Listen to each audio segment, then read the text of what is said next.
Right now, the debt limit is in the news. This comes up every so often, and it's always a funny thing for me and for those who are watching what happens within the economic system. And you look at it as it stretches over into politics, it's a joke. They're always going to increase that debt limit. But what does this signal? What does it actually mean to you, the individual? You see, the first thing we'll discuss is that debt limit.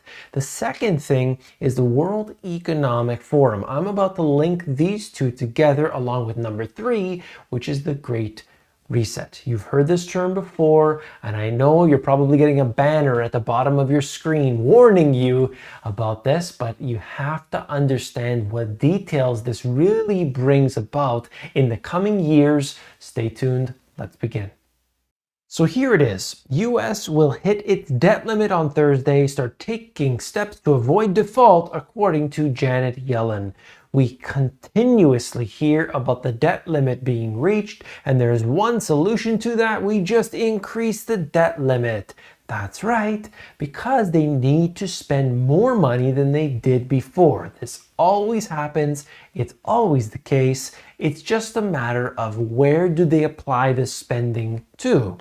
And you could see House Republicans are preparing a plan to telling the Treasury Department what to do if Congress and the White House don't agree to lift the nation's debt limit later this year. The debt limit has already been reached. You can just sweep everything under the rug. You can have black budgets. You can, try to extend it in one way, shape, or form. And always, always put your biggest things off balance sheet, off the books. You don't want people to know, and the average person, the middle class, to know how much the government is actually spending. So we put that stuff over to this side. You got to have 2 accounting books if you're going to run a criminal organization, right? House Republicans face internal fight on where to cut federal spending. You see, I think it's really important that we look at that a little bit more closely. You see, it's not about cutting spending. It's where do we spend less on? You see, they never spend actually, taking away their, $1 million, $1 billion, $1 trillion, whatever it is to this department or that. They don't then cut it entirely. They say, well, instead of 1 trillion that we said we were going to give, we're only going to give 900 billion. And the year before was, let's say, 800 billion. So they're always increasing everything. It's just a matter of that allocation when they agree upon a number that is literally made up out of thin air. If you don't believe any of this, please trust me. I've been looking into these details for well over a decade, bringing this to you, obsessing over it, and I assure you it gets wilder than you've ever dreamed. I'm about to show you some information that I think everybody must know. You see, it connects in with lawmakers warning gas stove ban would eliminate affordable cooking method. You may have heard about this. They were, sort of suggesting that they want to get rid of it. We want to make sure that we go through electric stoves. We want to have everything standardized, and we want to reduce pollution and contaminants and so on. There is more to it than that. This is, among that same thing, but you'll see cooking with gas, household air pollution, and asthma, little recognized risk for children. The impact of gas stove cooking on children can be substantial because indoor air is unregulated. But then they explain this. Ventilation is where the discussion should be. After all, cooking produces harmful emissions regardless of the kind of stove, and a ban wouldn't address concerns about overall indoor air quality, which is currently unregulated. So what they're trying to do here is say that your method of cooking is bad, we need to ban it. But really the question is, when you just step away, zoom out, you start to realize this is more about the air quality that people are experiencing.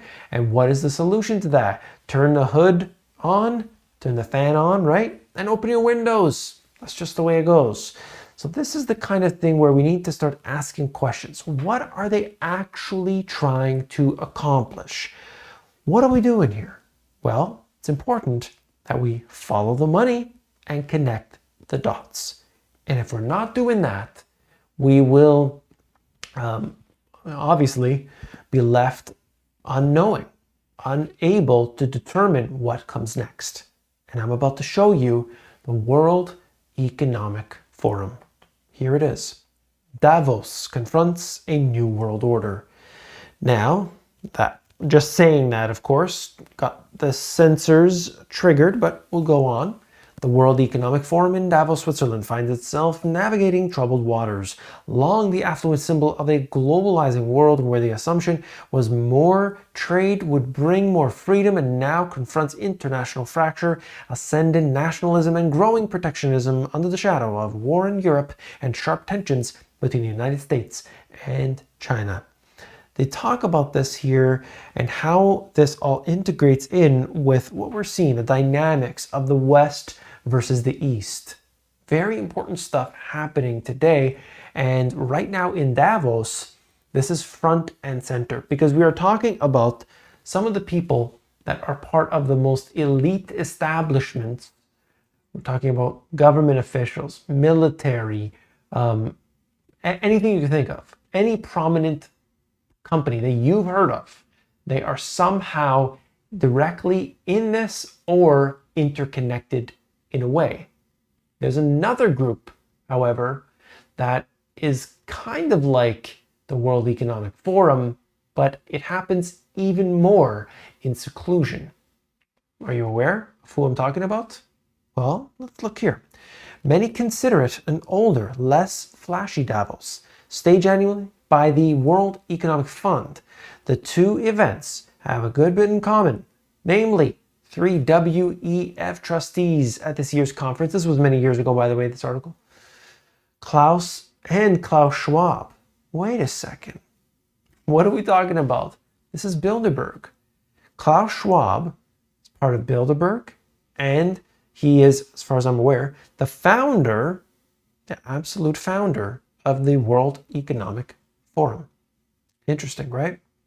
As they mention here, his great reset looms large over the Washington conference with disruption of the global financial system at the heart of the agenda.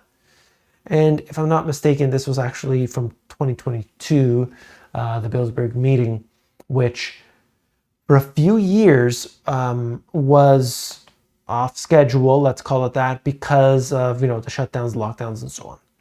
You could see right here, Bilderberg reconvenes in person after 2-year gap. This is important as well because NATO's Secretary General is there. They don't even hide these things anymore. What was discussed, of course, the Ukraine scenario was there. And some have suggested that at least, it depends how deep into the layers of the onion you go, you can understand that what we see is the geopolitical tensions that have formed in between Russia and NATO, or basically Russia and the West. And that division has really caused some serious problems. And it goes beyond just politics and the potential for war. This is right down the way for everything that the prices of people pay for their energy and food and so on. So it has an impact on these people, but in the middle class and everybody. What does that mean for you and what you are going to have to deal with? I think people need to realize that.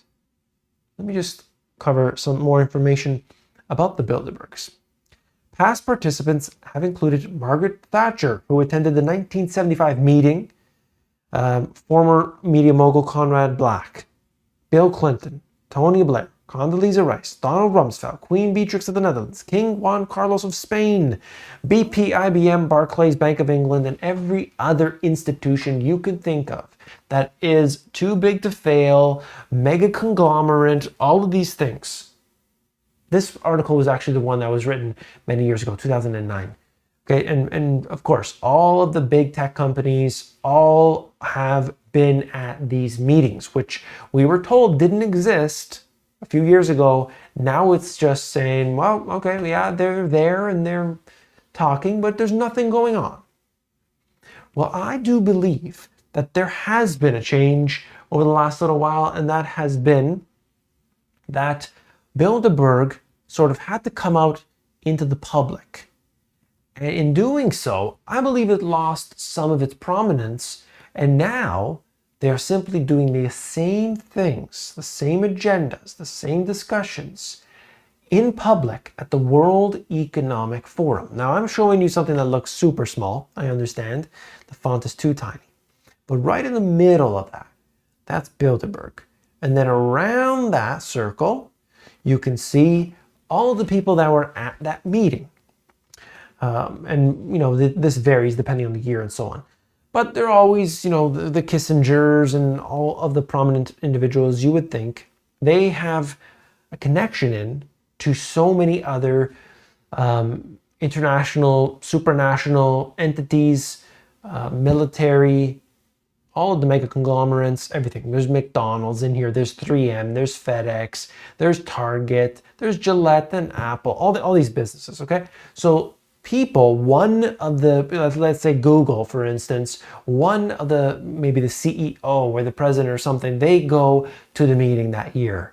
And then it goes on and on. So all of the very important people in the most very important establishments go to these meetings. They're there to decide policy, but the policy doesn't get actually put in place by these groups. No, it's not done by Bilderberg, but everybody gets on the same page. That's all you need to know. That's it. That's it. They get on the same page. This is the Bilderberg meetings. And even if, let's just say the Bilderberg meetings were, like this website is fraudulent, let's just say it's not even the real stuff, we know specifically that Klaus Schwab has attended. There's no hiding that. Klaus Schwab, Bilderberg, World Economic Forum. And by the way, many of the individuals that have been at the Bilderberg meetings have also been at the World Economic Forum. These two organizations go hand in hand. Just like the CFR, the Council for Foreign Relations, the Trilateral Commission, all these different things.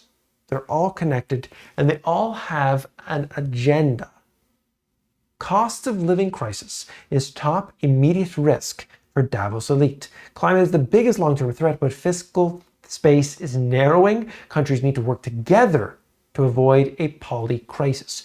You may have heard of this before. I've covered very similar things, but just know that what we're dealing with today is a global governance policy. Global governance. What am I talking about? Well, just like we see with what happened in 2020, everybody in the world was affected simultaneously. Lockdowns, the same things. Nobody's able to pay their rent. Businesses are shutting down. Economy is closing up. All these different things were happening simultaneously, whether it was China, whether it was in Italy, whether it was in the US, Canada, Australia, New Zealand, or anywhere else. It was happening everywhere.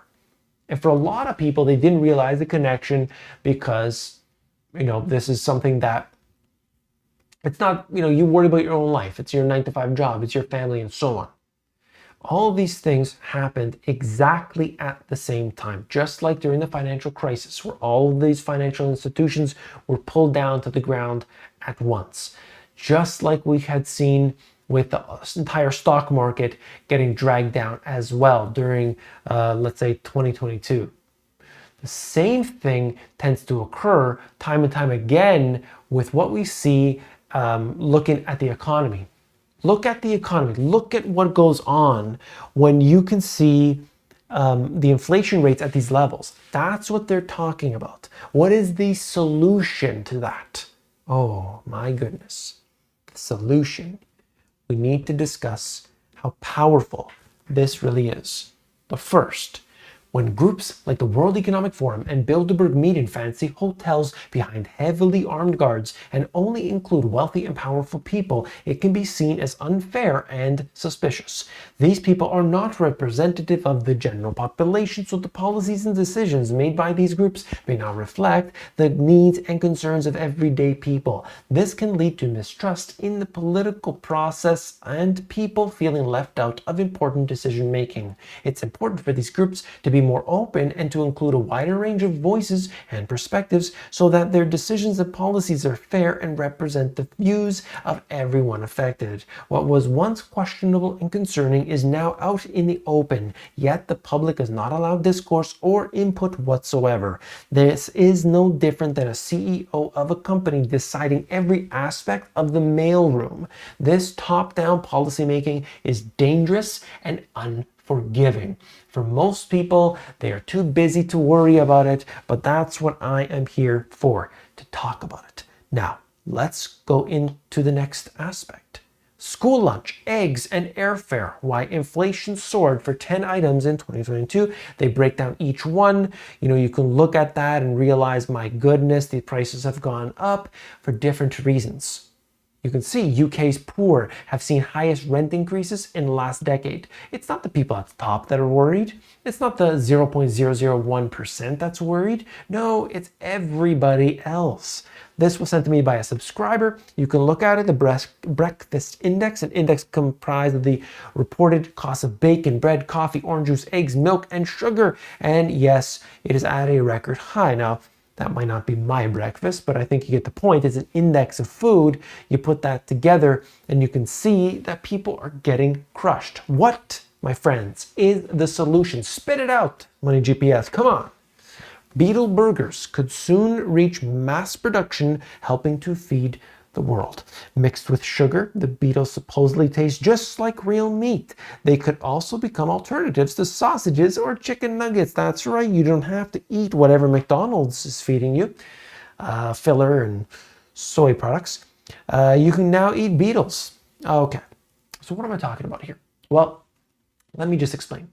You will have less stuff. Okay, you are going to not be able to have what the generation before you did, basic essentials. You can't afford your own home. You have to cohabit, habitat. You have to live with multiple people. There you go.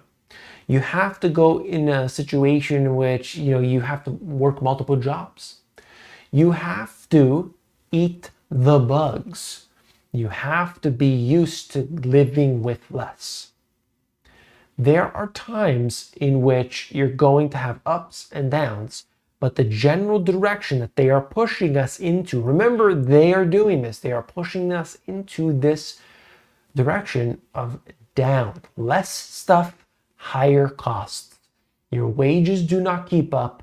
They're even telling you, like a spit in your face, that the wage increases, or wages in general, are the major cause for inflation right now today.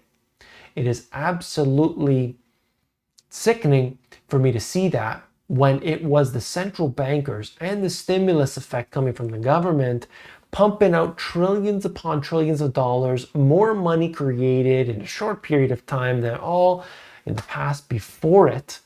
And we're supposed to sit here and be told that we can't use a gas stove. There are so many connections here, so many things that I wish I could highlight, and I certainly will in future videos. So let me tell you what, if you hit that subscribe button down below, each and every day, I'm going to bring you the latest details. When you comment on these videos, you're actually telling me what to do in the future videos. This isn't comments for comments' sake. Please, I read every single video and have done so since 2011. So let me know, put it in the comments below, hit that subscribe button that's next to the like button, and I'll bring you some good stuff tomorrow. Take care.